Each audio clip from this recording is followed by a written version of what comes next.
हरे कृष्णा। ओम अज्ञानतिमिरान्धस्य ज्ञानाञ्जनशलाकया चक्षुरुन्मीलितं येन तस्मै श्रीगुरुवे नमः।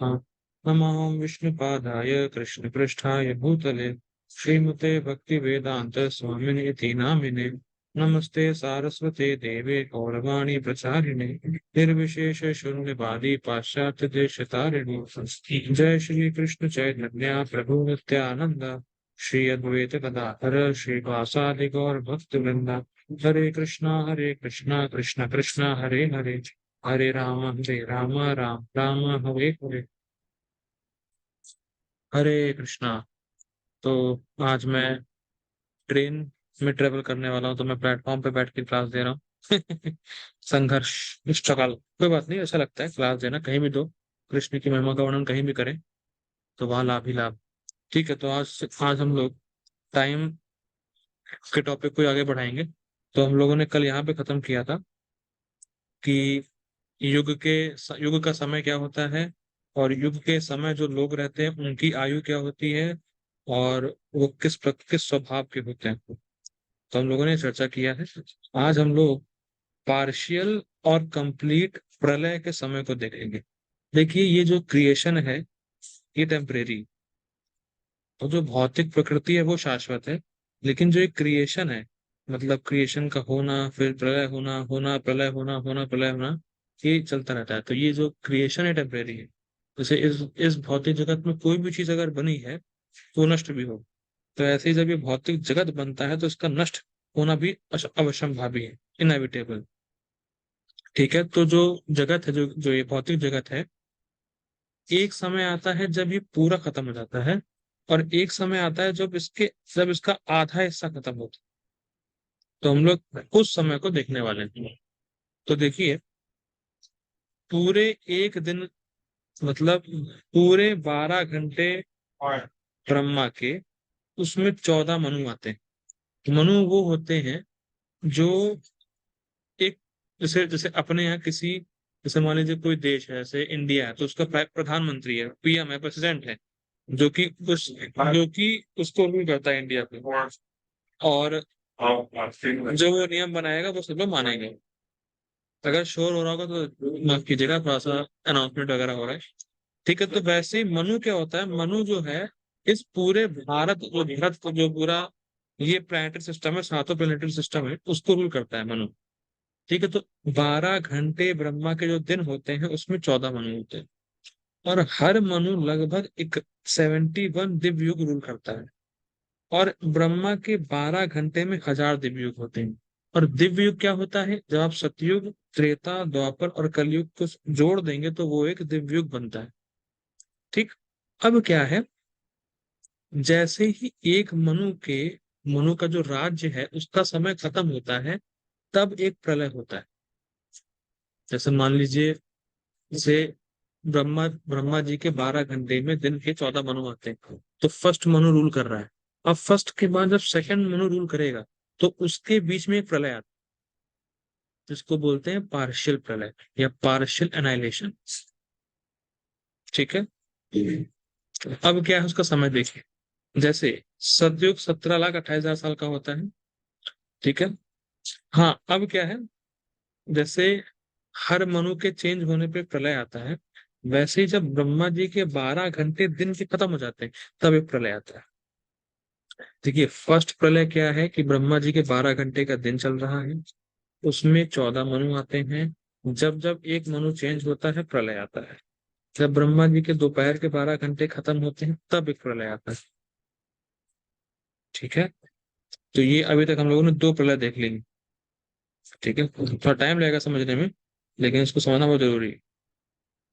ये समझना इसलिए जरूरी है कि हमें पता हो कि हम क्षणिक संसार में रहते हैं, जो कि कभी भी समाप्त हो सकता है।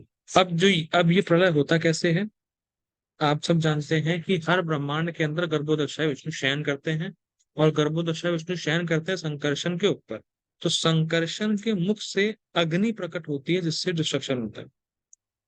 और हम ये भी जानते हैं कि 14 प्लैनेटरी सिस्टम है, तो उसमें अपना ये जो सातवां है, उसके बाद ऊपर आगे आगे जैसे जैसे बढ़ेंगे, तपलोक, जनलोक, महलोक, ऐसे करते करते ब्रह्मलोक तक।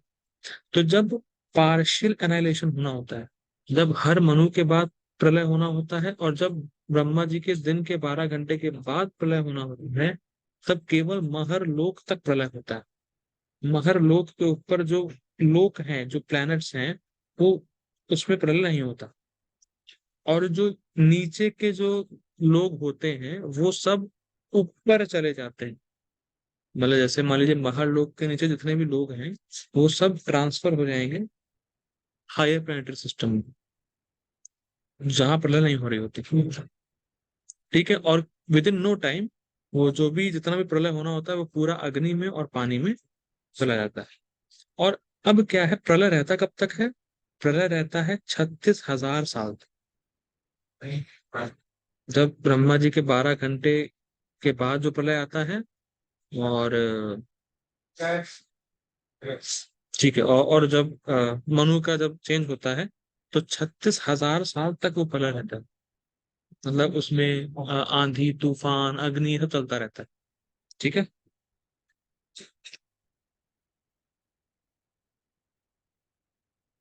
ठीक है। और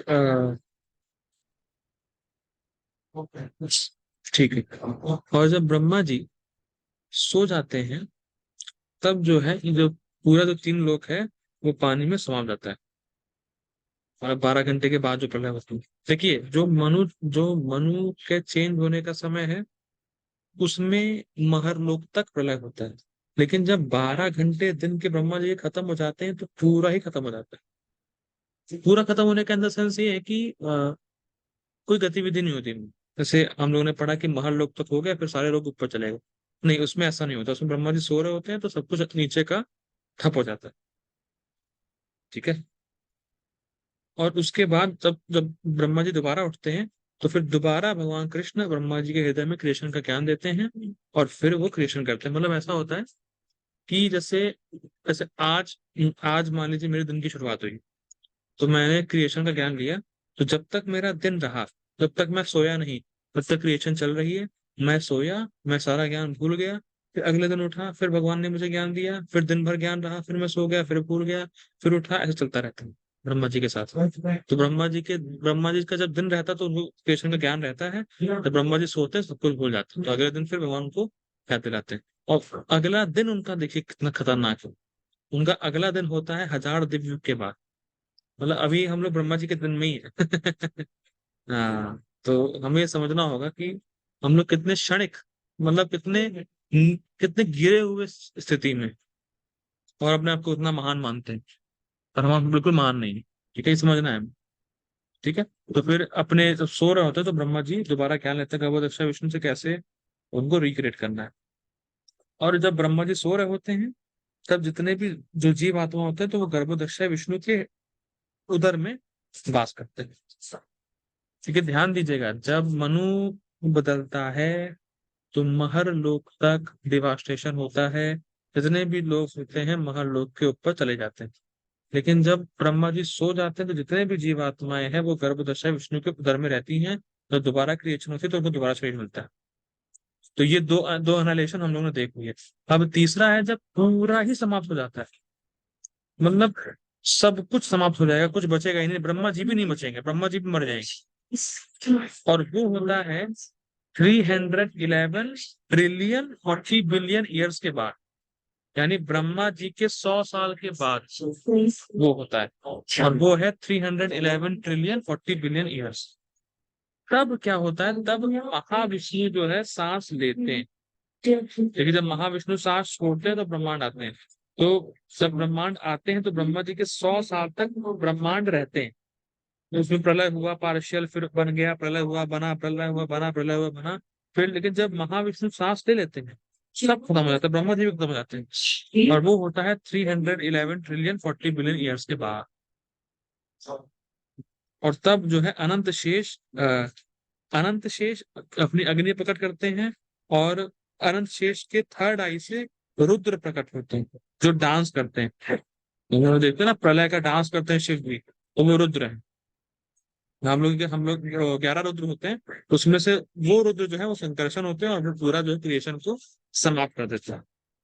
तो जो पूरा जो महाविष्णु के जो सांस से जो पूरा ब्रह्मांड आया था वो सब खत्म हो जाता है। और बाकी अगर आपको और डिटेल में पढ़ना हो, फिर समय हमारे पास कम है, डिटेल में बताने हो और डिटेल में पढ़ना हो तो आप वो पढ़ सकते हैं श्रीमद् भागवतम के 12वें स्कंद के चौथे अध्याय को। लेकिन देखिए, प्रलय हुआ, सब कुछ हुआ, पार्शियल पढ़ लिया हम लोगों ने, मनु चेंज हुआ, ये हुआ वो हुआ, कंप्लीट पूरा समाप्त हो गया, पर फिर भी हम इस जगत में ही फंसे रहे। ये बात समझिए। भले ही प्रलय हुआ, दोबारा बना, ब्रह्मा जी चले गए, ब्रह्मा जी मर गए, दोबारा नया ब्रह्मा आया, फिर गया ब्रह्मा आया, ये हुआ वो हुआ, लेकिन हमारी स्थिति क्या है? हम तो अभी भी इस खेल में फंसे हुए हैं। तो हमारे लिए असली प्रलय तब है जब हमें ये भौतिक शरीर ही ना मिले, जब हम इस माया के बंधन से छूट के अपने रियल घर में जाएंगे तो हमारा प्रलय है, मतलब हमारे इस भौतिक शरीर का प्रलय। वरना तो मिलता रहेगा, क्रिएशन होता रहेगा, मिलता रहेगा, होता रहेगा, मिलता रहेगा, होता रहेगा, मिलता, हम लोग फंसे पड़े हैं यहाँ। तो ये मेन पॉइंट में याद रखना, तो इसीलिए यहाँ बताया जा रहा है कि हम ऐसे संसार में जहाँ कोई भी चीज परमानेंट नहीं है, यहाँ तक कि ब्रह्म भी परमानेंट नहीं। जो इस जगत को सेकेंडरी क्रिएटर, जो इस जगत को सेकेंडरी रूप से बनाने वाला है, वो तक परमानेंट नहीं है भाई। तो आप कहाँ से परमानेंट हो जाओगे? आप कहाँ से यहाँ पे हमेशा के लिए रह सकते हो? ये बहुत बड़ी मूर्खता है। और जब हमेशा के लिए आप रह ही नहीं सकते तो काहे प्लानिंग कर रहे हो खूब भोग करने की? कि कुछ तो आप ही परमानेंट नहीं हो, आपको भोग छोड़ने पड़ जाएंगे। Main point.